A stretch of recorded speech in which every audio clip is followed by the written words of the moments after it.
I awoke this morning bright and early.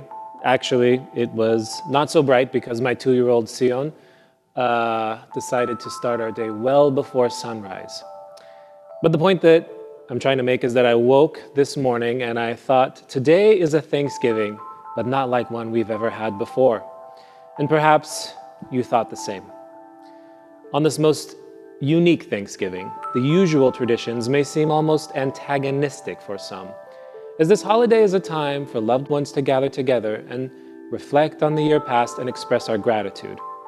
For most of us, gathering together simply isn't an option.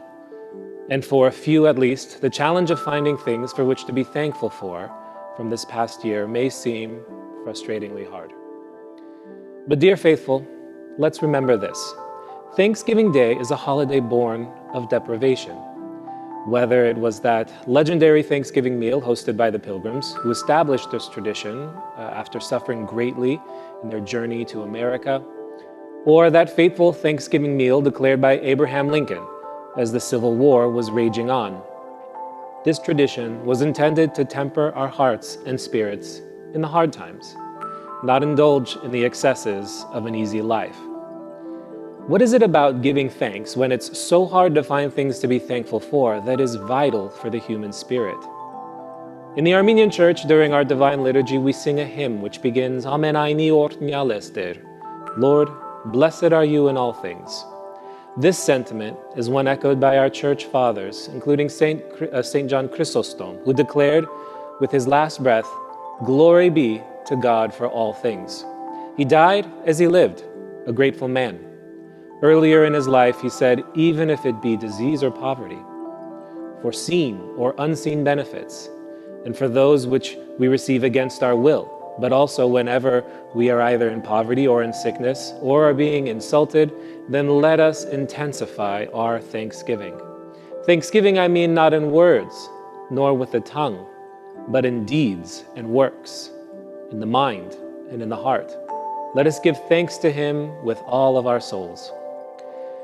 He says this is important because gratitude is the core defense of our soul against evil, and it is the balm which comforts us in our suffering and encourages divine healing by the blessings of the Lord. In other words, we are the ones that benefit the most when we give thanks. But how to give thanks when it's hard and we simply feel like we aren't grateful, which can happen from time to time when our troubles begin to overcome us.